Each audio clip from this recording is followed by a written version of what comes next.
अनेकांत और सियाज बात की तरफ से।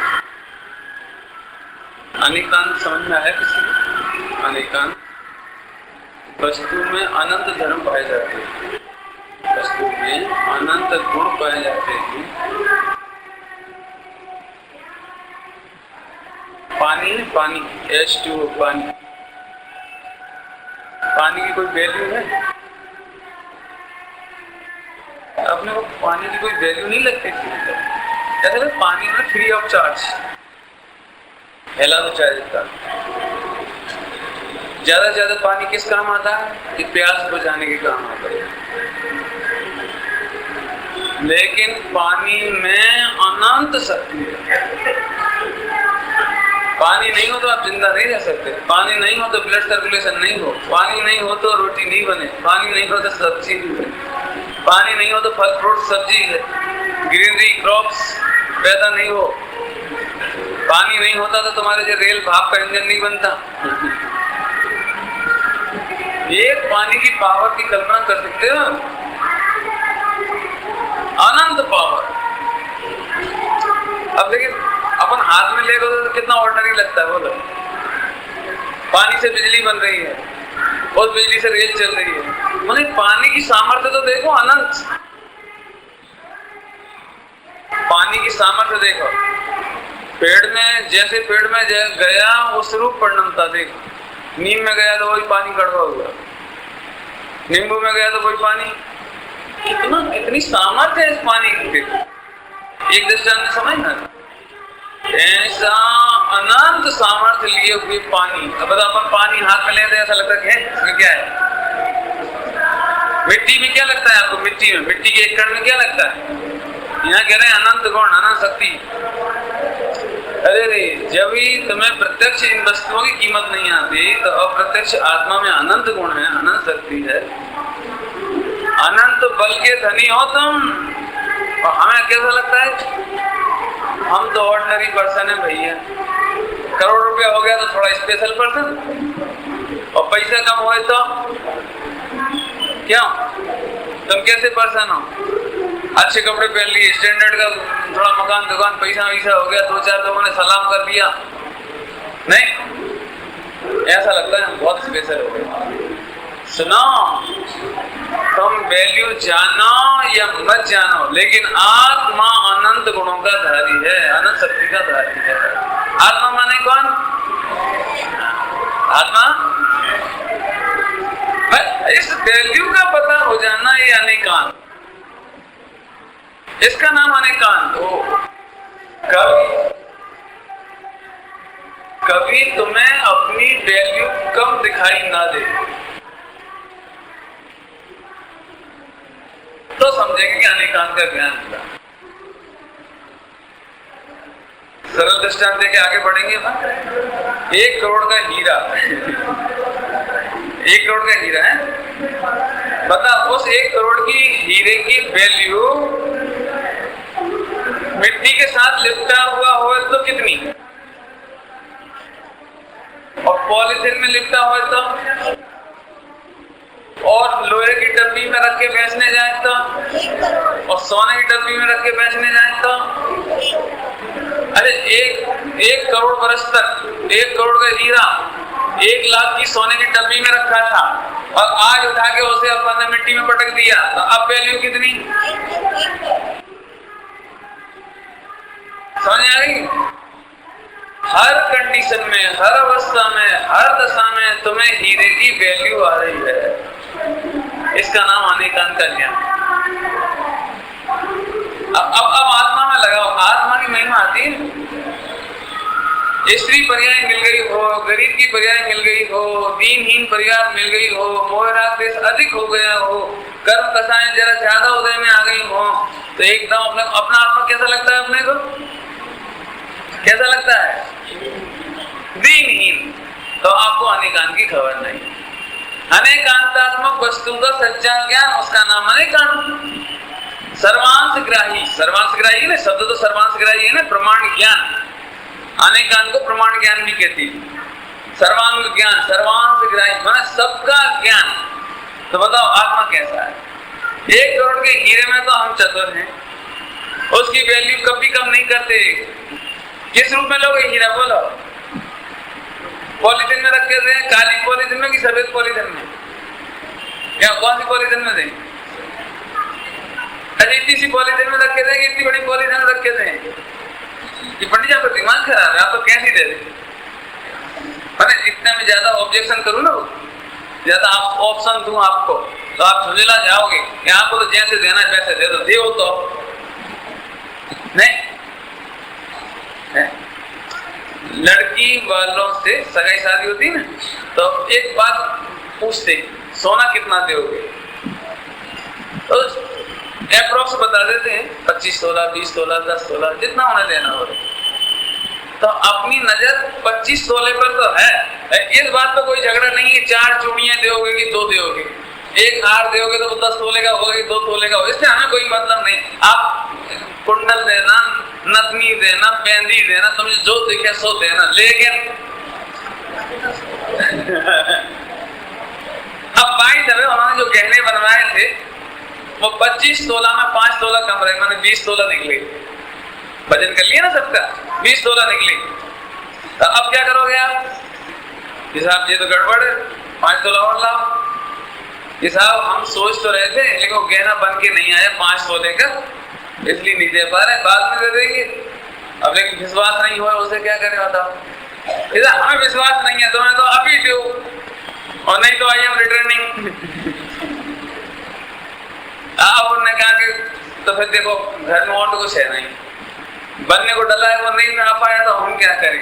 एक काम करो, यदि आपको विश्वास नहीं है तो 5 तोला हमारे पास घिसा पिटा टूटा फूटा सोना है, पहनने लायक तो नहीं है लेकिन 5 तोला सोना है। एक टूटी चैन है, एक टूटे गुड़िया है,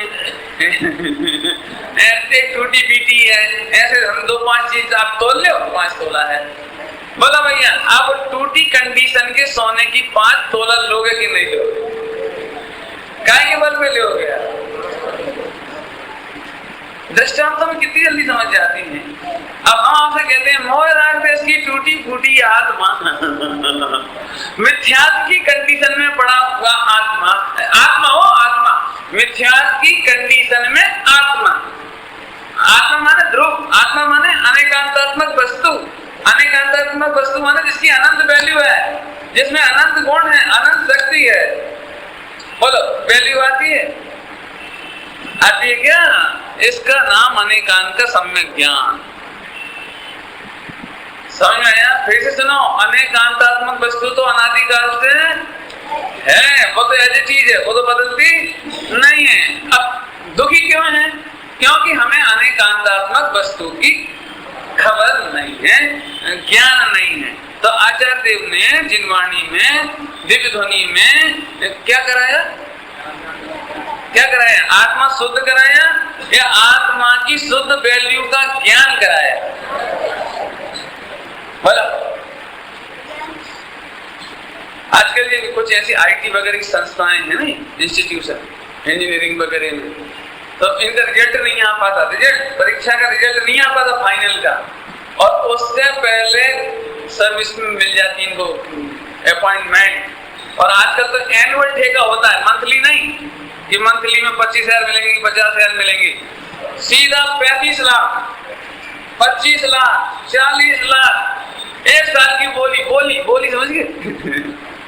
तो हम एक बात कह रहे भाई साहब इसका रिजल्ट तो आ जाने दो, यहाँ में रिजल्ट नहीं देखना। अच्छा बिना रिजल्ट के ले जाते हैं क्या? कोई लड़का MBBS फर्स्ट क्लास पास हुआ हो और है गरीब लड़का, अभी उसने क्लिनिक नहीं खोला, सर्विस नहीं मिली उसी, और वो समझ लो अभी MBBS पास किया है उसने, फर्स्ट क्लास गोल्ड मेडलिस्ट। बताओ भैया, अब घर में झोपड़ी गरीब है, बोलो करोड़पति आदमी अपनी लड़की देगा कि नहीं देगा? काय के बल पर दे रहा है वो? व्यक्ति में पैसा नहीं है, व्यक्ति में झोपड़ी है, व्यक्ति में गरीबी है, काय के बल पर दे रहा है वो? अब समझ में आया कुछ? अब हम आपसे कहते हैं सम्यक दर्शन इसका नाम है।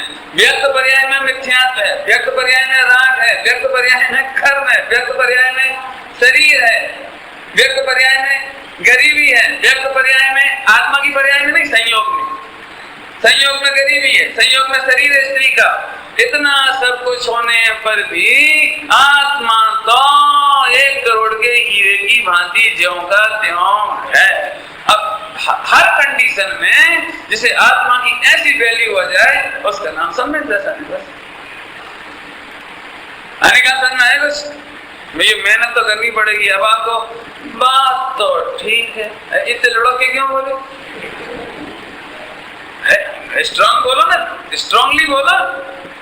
और करोड़ पर वो भिखारी का लड़का और MBBS है, गरीब का लड़का, तो झट लड़की दे देंगे और 1 करोड़ का दहेज दे देंगे। बोले क्यों? कि अभी तो सस्ता मिल रहा है। सस्ता क्या मिल रहा है? कि जब वो बाद में उसकी नौकरी लग जाएगी और फिर वो लाखों करोड़ों कमा लेगा, वो क्लिनिक खोल लेगा, बहुत बड़ी हॉस्पिटल खोल लेगा, फिर वो 1 करोड़ में भी हाथ नहीं रखने देगा।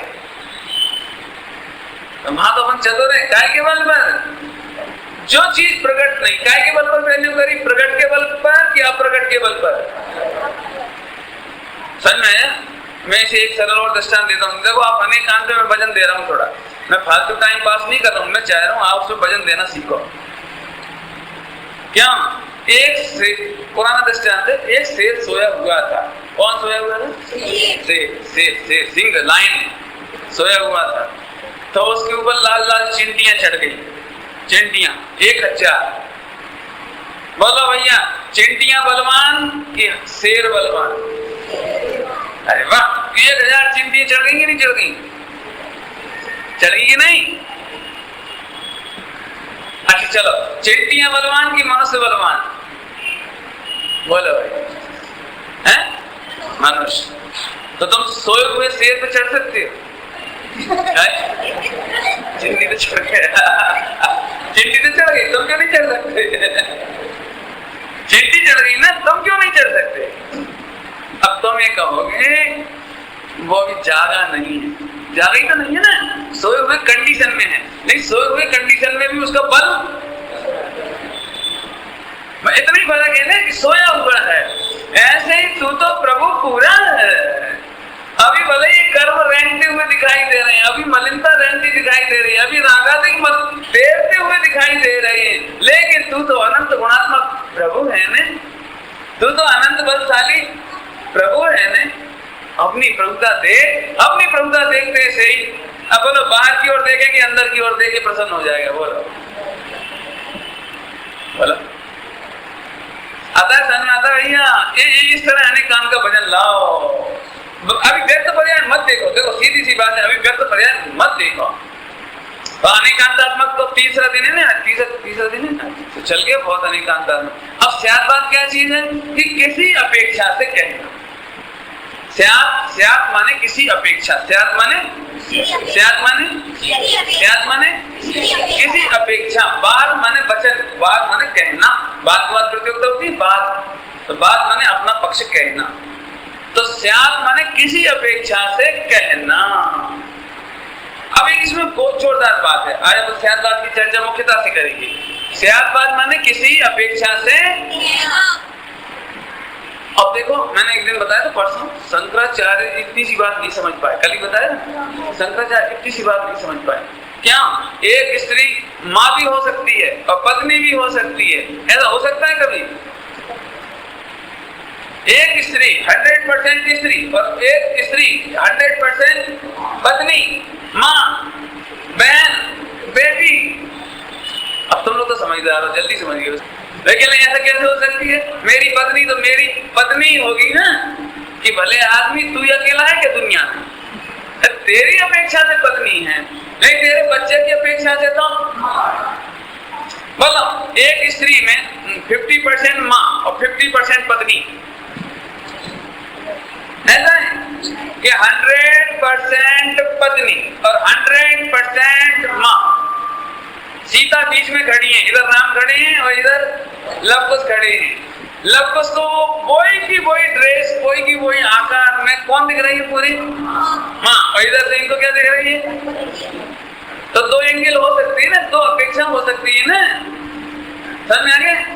अब स्यात् बात देखो, स्यात् बात एक एंगल से कथन करना, एक तो दूसरे एंगल का निषेध नहीं है। आज मुझे इस पे चर्चा करना है। एक एंगल से कथन किया जाए तो आज सबसे ज्यादा झगड़े इसी को बात को लेके हो रहे हैं कि यदि हमने कह दिया आत्मा तो पापी है, रागी है, द्वेषी है, तो मोक्षु में ऐसा लगता है जी मोक्षु पंडित नहीं है। क्यों?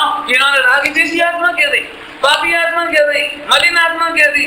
अरे पापी आत्मा नहीं कह सकते हैं। एक एंगल से देखने पर हम परमात्मा कहते हैं, तुम्हें तो परमात्मा छो भैया, तुम तो भगवान हो। तो ये तो सुनते भी घबराहट लगती है, अरे जरूर ये सोनगढ़ी है। अरे सोन जी अच्छा वाला पार्टी तुमने सोनगढ़ को दे दी। निर्मलता, शुद्धता, भगवान आत्मा बहुत अच्छी वाली पार्टी उन्हें क्यों दे दी?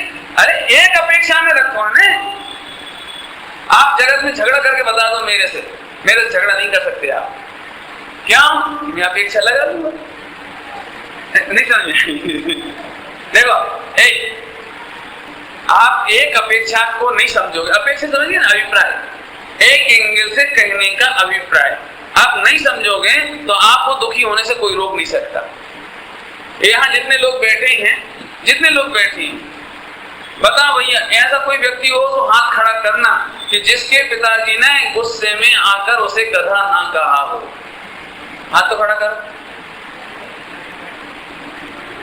जब हम छोटे होंगे, जब हम पढ़ लिख रहे होंगे, जब गलती कर रहे होंगे, तब पिताजी ने क्या कहा, टीचर ने क्या कहा?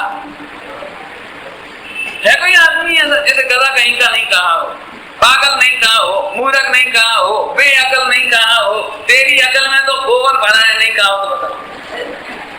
नहीं कहा। हमें भी कहते थे, तुम चिंता नहीं पॉइंट समझना भैया। लेकिन वो किसी विवक्षा से कहा है। यदि उस विवक्षा को तुम वस्तु में कहने लगो, सोचने लगो, मानने लगो, तो तुमसे बड़ा दुखी कोई नहीं होगा। लेकिन इतने सब समझदार बैठे हैं।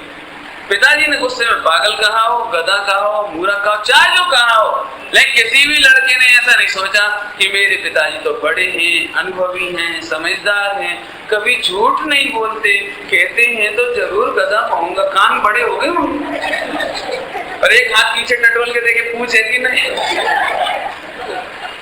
आज तक किसी ने नहीं किया, किसी ने। क्योंकि उसे अनेकांत और स्याद बात की खबर है।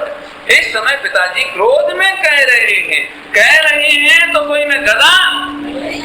कितनी सरल बात है, सरल समझ में आई?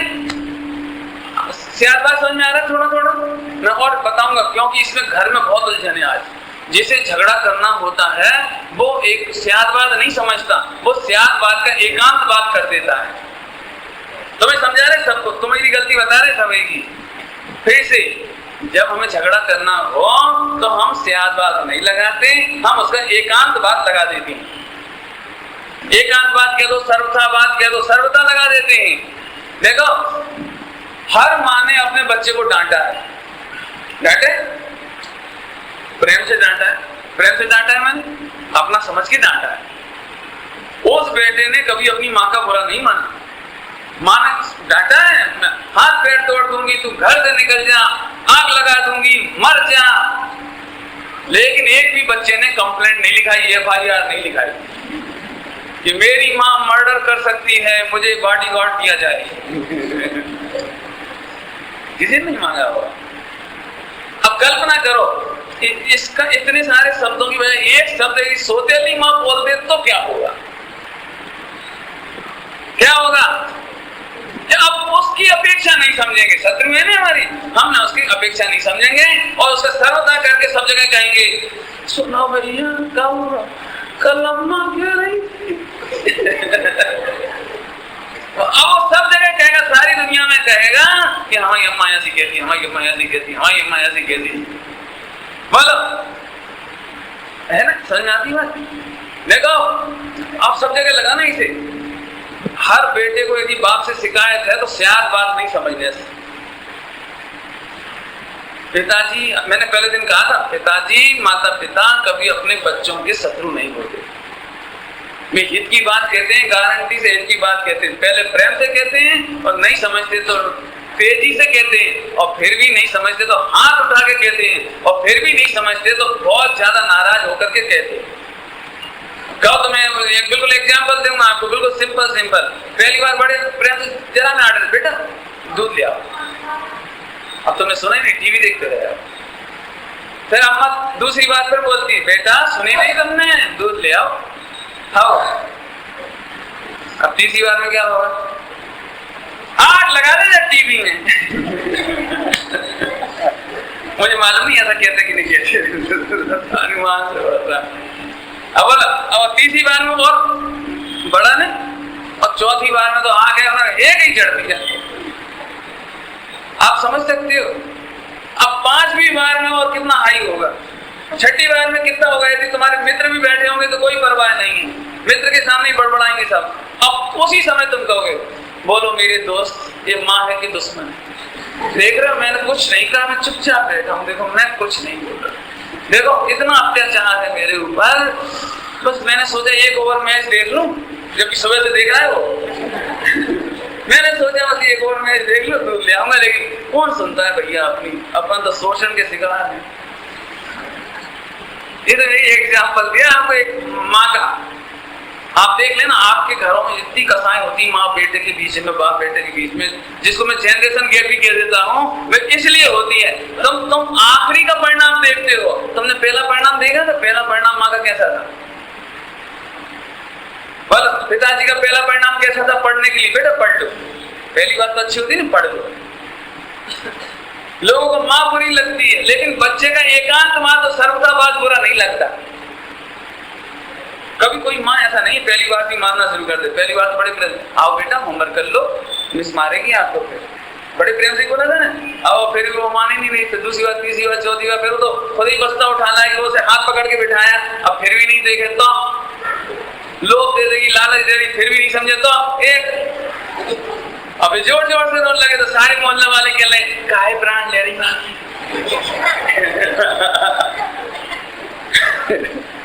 एक से मार के बेचारी के दुश्मन है क्या? अरे दुश्मन नहीं, पहले नंबर तुमने सुना तो पहले नंबर क्या हुआ था? ये तो 2 दृष्टांत दिए मैंने आपको। मेरा मतलब ये है कि भाई साहब जिनवाणी माता स्यादवाद से बोलती है और तुम स्यादवाद माने उसकी अपेक्षा नहीं समझते, तो आचार्य देव आगे बढ़ते चले जाते हैं। मैं आचार्य देव का नाम ले रहा हूँ, सुना।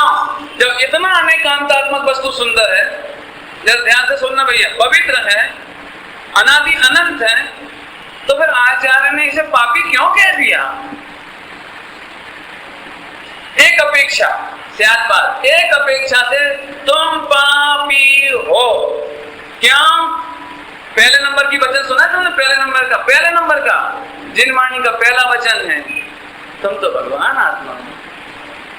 और जिस सुन के बराबर कर दिया, बराबर समझ में नहीं आई तुमने? सुनो, पिताजी ने तुम्हें 10 लाख की पूंजी दी कि देखो बेटा ब्याह करने हो तो बिजनेस करो।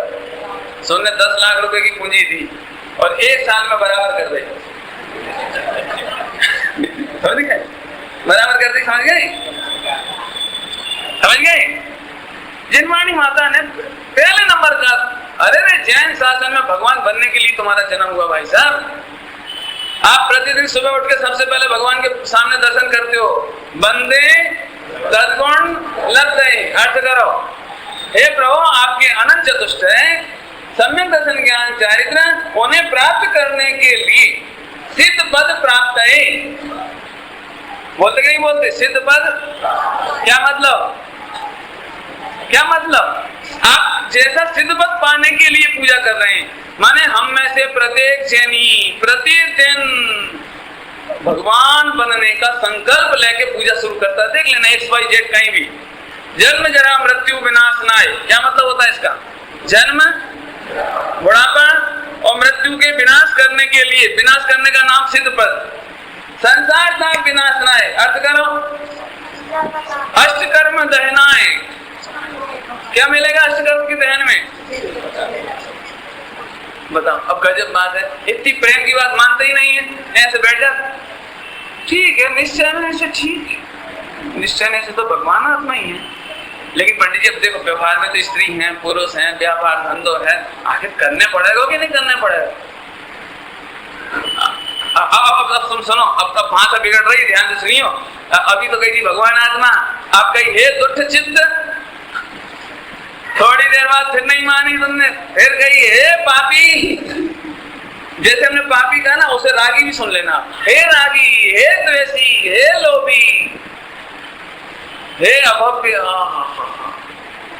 जैसे माता ने गुस्से में आकर उसे गधा कहा था तो गधा नहीं हो गया, ऐसे ही जिनवाणी माता ने किसी अपेक्षा से पापी कहा तो अभी वो पापी।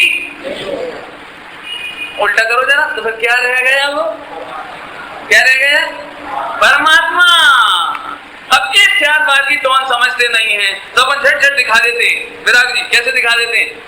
देख लो ये पंडित जी बिल्कुल आगम विरुद्ध प्रवचन कर रहे, जो लिखो देखो, जो लिखो, जो लिखो, जो लिखो, पढ़ो भैया, ग्रंथ पढ़ो, ग्रंथ पढ़ो। क्या लिखी? क्या लिखी? आत्मा रागी है, आत्मा पापी है, आत्मा लोभी है। अरे सुनता, परमात्मा को पापी कहने का मतलब समझते हो? किसी अपेक्षा से, किसी अपेक्षा से मतलब जब तू परमात्मा को परमात्मा स्वीकार नहीं करता, अपने को पामर मानता है, पाप में प्रवर्तता है, मोहराज देश में प्रवर्तता है, संसार में प्रवर्तता है, तू अपनी वैल्यू नहीं करता। बोलो क्या कहना चाहिए? बोलो क्या कहना चाहिए? बोलो। तो पापी नहीं कहेंगे? पापी कहेंगे। तो फिर मैं फिर पूछ रहा हूं, तो पापी हो गए? पापी हो गए? एक दृष्टांत है, जब मैं प्रोफेसर था तब एक चुटकुला चलता था। चुटकुला हमारे प्रोफेसर साथी थे ना, प्रोफेसर साथी, वही चुटकुला कहते थे, यदि आज टाटा बिरला की जगह मैं होता तो। समझ गए? इन्हें याद आ गई, जो टीचर है उन्हें समझ में आ गई। यदि टाटा बिरला की जगह हम होते तो उससे भी ज्यादा पैसा वाले होते। हमें बड़ा आश्चर्य हुआ, तुम कैसे पैसा वाले होते? टाटा बिरला से ज्यादा पैसा वाले कैसे होते? कह रहे ट्यूशन भी तो करता।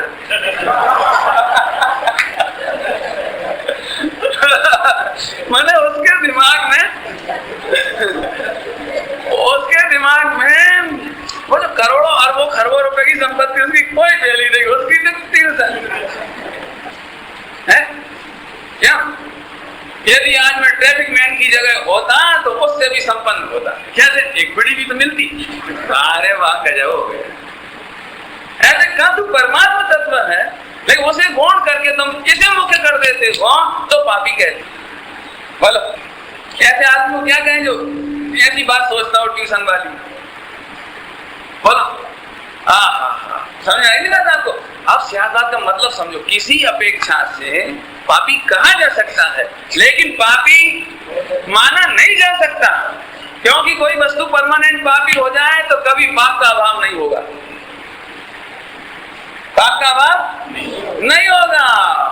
यदि परमानेंट पापी मान लिया जाए तो फिर क्या अपेक्षा है? समझो, वस्तु तो अच्छी ही है, लेकिन तुम अच्छे को अच्छा नहीं मानते, उसे हम पागल कहते हैं। लोग में तो अच्छा तो जरूरत तो नहीं दृष्टांत देने की। जरा आपके मन के अनुसार काम नहीं होता था, आप अपनी पत्नी को पागल नहीं कहते थे? नहीं कहते थे? तुम तो पागल हो, दिमाग ही नहीं। कितनी बार गई ऐसे कपड़ा धो करो, और तुम्हारे मन के अनुसार नहीं धोए से पागल। अब हम फिर पूछ रहे, तुमने पागल कह दिया, बच्चों को पागल कह दिया, किसी को भी कह दिया, ठीक, तो फिर इलाज करवाओ भैया। क्या बात कह रहे? इलाज करवाओ, पागल अच्छे है क्या? कि पंडित जी पागल तो हमने कई है थोड़ी। समझ में आ रही कोई दृष्टांत? और मैं आपसे सच पूछता हूँ, आप बताओ, आपने जिंदगी में कभी अपनी पत्नी को, मैं नहीं कह रहा कि पत्नी ने कभी आपको, मैं नहीं कह रहा हूँ यदि गुस्से में कह दिया हो तो आपने अपने को क्या माना? बताओ,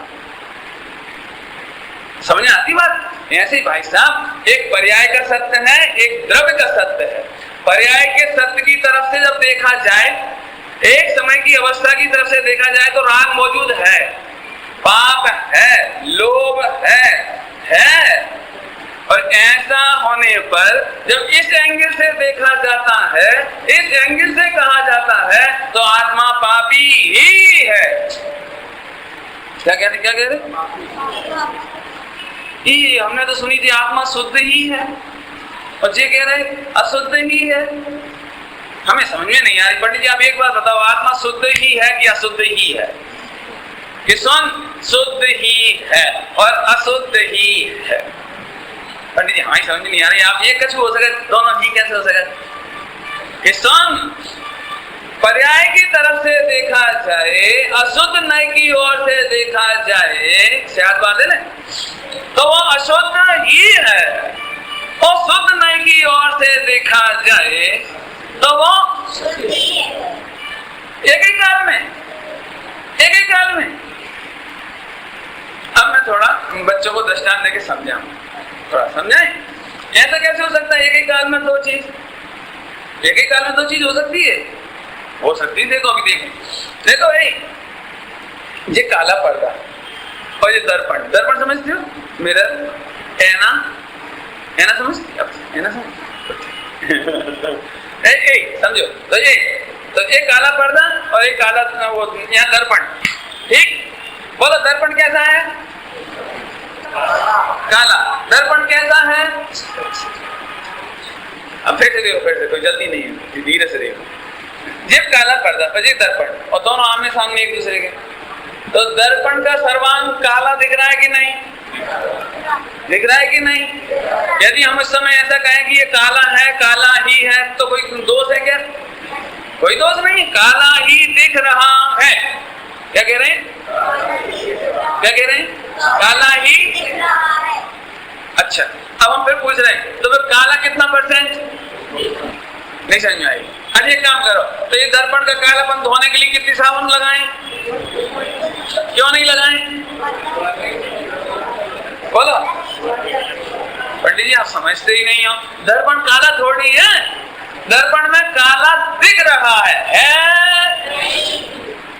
अब बच्चे देखेंगे दर्पण काला दिख रहा है, लेकिन काला हुआ तो ये दोनों बातें दोनों एंगल से एक ही साथ देखी जा सकती है कि नहीं?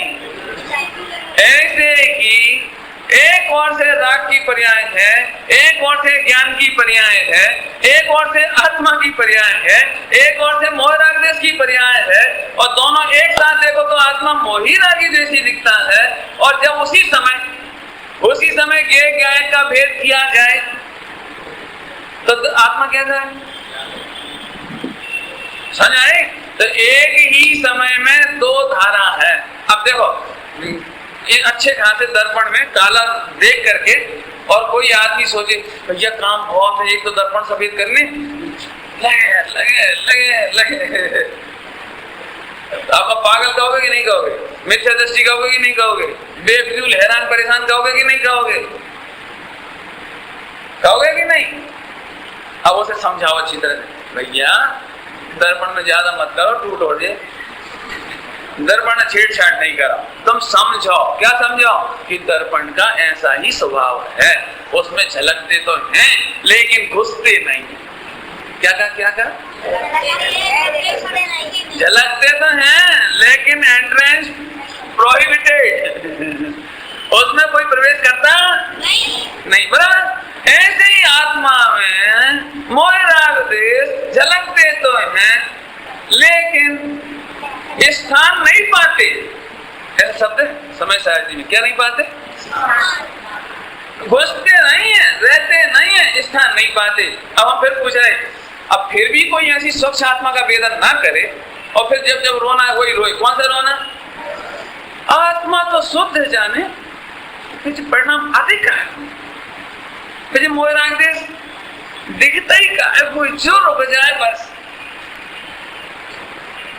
बोलो भैया, तो अब अपन इसको क्या कहें कि जब तेरे को समझा दिया कि दर्पण में कुछ नहीं घुसता, तो अब फिर तुम काम टेंशन कर रहे कि दिखते ही कायद हुए, दिखते ही कायद हुए। हम कह रहे इसलिए दिखता है कि स्वच्छता है। अब बोलो किस पर्याय की ऐसी स्वच्छता की वहां कहा तो दिख रहा हो? अब इन्हें कौन समझाए? तुम जाओ, दिमाग खराब दिमाग। अरे जब कह दिया कि दर्पण 1% भी काला नहीं हुआ, अब आनंद करो। फिर कभी कालोपन दूर नहीं हुआ तो कैसे आदमी हटा के देख ले, और क्या करें? हटा के देख ले, दृष्टांत के लिए हटा के देख ले। नहीं समझ में आया? समझ, हरा लगा, नीला लगा, लाल लगा, देख कैसे जल्दी जल्दी दिख रहे हैं। क्यों? दर्पण में कुछ करने की जरूरत। आहा, ऐसे ही मोह राग देश को दूर करने के लिए आत्मा में कुछ नहीं करना, और आत्मा को सही जानते से मोह राग देश दूर हो गए। ये इतना सरल काम है, बिल्कुल।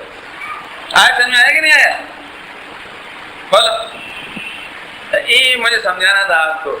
सभी लोग एकांतवाद, स्यादवाद है ना, स्यादवाद, उसको एकांतवाद बना लेते हैं। कौन बना लेता सन्यासी? कोई और नहीं, अपन ही पढ़े लिखे स्वाध्यायी। समझना, मैं बहुत मार्मिक बात कह रहा हूँ आपको। अपन क्या करते हैं, कोई कथन मिला तो भले शब्दों में तो घटा देते हैं, लेकिन अभिप्राय में क्या रहता है कि पंडित जी जब हम त्रिकाली सोचते हैं तो विकल्प क्यों आते हैं? अरे अब ये प्रश्न क्यों खड़ा हो रहा है आपको बार बार? तो अभी इतना राग क्यों बाकी है, इतना मोह क्यों बाकी है? बोलो। अभी तुम मिथ्या दृष्टि हो और तुम्हें एक ही शादी करने का भाव है, और कदाचित आज सम्यक दर्शन हो जाए तो दूसरे दिन तुमने बोलिए मैं 96 करने, तो सब लोग तुम्हें सम्यक दृष्टि मानेंगे? ये कहेंगे वो भैया ये तो बिल्कुल ही दृष्टांत की बात है, दृष्टांत की। माने कोई आदमी को ये समझ में नहीं आता कि एक पत्नी का विकल्प हो कि 96,000 का हो, वह आत्मा में प्रवेश नहीं पाता। राग है, विकल्प है, लेकिन आत्मा में प्रवेश नहीं पाता। ऐसा जानकर शुद्ध ही हूं ऐसा मानने का नाम सम्यक दर्शन। समझ में आया कि नहीं आया? अब मैं फिर से एक दृष्टांत दूं। वो 1 करोड़ का हीरा गटर में गिरा था परसों, अपन अभी तक निकाल नहीं पाए तो गिर गया। अब एक अपेक्षा से देखा जाए तो मैं आपसे पूछता हूं, बताइए वो गटर में पड़ा है तो शुद्ध है कि अशुद्ध है? तो निकाल के ऐसा कैसा पहन लोगे? बोलो, हीरा निकाल के पहन लोगे? क्यों नहीं पहनोगे? समझ में आया कि नहीं आया? इसका मतलब एक अपेक्षा से उसे अशुद्ध कहने में कोई बाधा, क्योंकि अभी गंदा है, वो मलिन है, लेकिन उसे सर्वथा गंदगी को देखकर कोई सर्वथा मान ले तो इसको कहते हैं सर्वथावाद। एक स्यादवाद को सर्वथावाद मान लिया कि पंडित जी अशुद्ध हम तो नहीं छी रहे, अशुद्ध हम तो नहीं छी रहे, तो उसने शुद्ध नहीं माना, क्योंकि शुद्ध माने तो निकाले और शुद्ध माने तो पहन लेगा, तो गलती हो जाएगी। तो फिर क्या मानना चाहिए उसके लिए? क्या जानना चाहिए? अशुद्ध। फिर उसे धोना चाहिए और धो के पहनना चाहिए। ऐसे ही इस मलिनता के बीच में भी मैं शुद्धात्मा हूं ऐसा जाने माने तो वो संयम के द्वारा 14 गुणस्थान के द्वारा प्रकट करने का प्रसाद करे, और अब यहां जाके वेदी में बैठ जाए तो ऐसे वेदी में बैठ जाए तो बुरा है। भाई साहब अभी आप अशुद्ध हो, ये मोह राग देश दूर करो 14 गुणस्थान के द्वारा, वो सारी कथाएं दूर करो तो तुम सिद्धालय में जाओगे। दो ही टोन समझ में आ गई नहीं आई? तो स्यादवाद के द्वारा एक अपेक्षा से कथन किया जाता है, और सर्वथावाद का क्या मतलब निकला? वो उस कथन को ही संपूर्ण मान लेता है। संपूर्ण मान लेता है माने देखो, अब मैं दूसरी तरफ ले चलता हूं, फिर से सुनाऊं कि रिपीट करके। 2 तरह के लोग हो गए आज।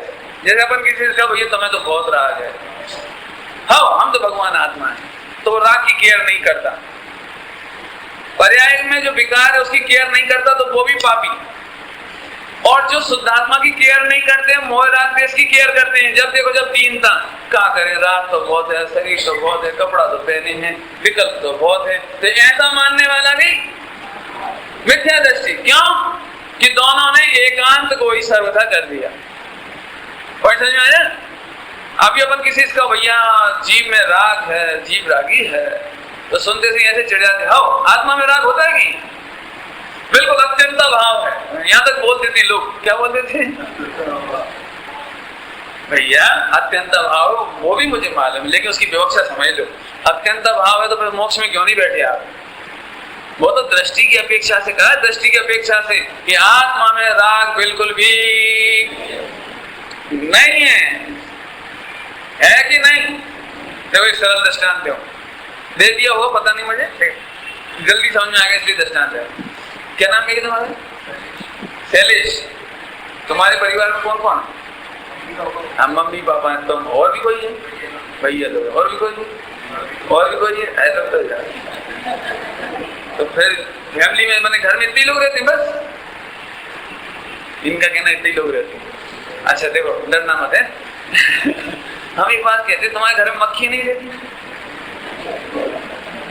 मच्छर नहीं रहती, छिपकली नहीं रहती, बोलो ना?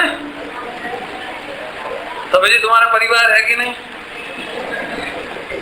तुम्हारे घर में रह रहे हैं, देखो तुमने बनवाओ है और तुम्हारी माल खाती है जैसे तुम खाते हो वे खाती है। बात तो कोई है।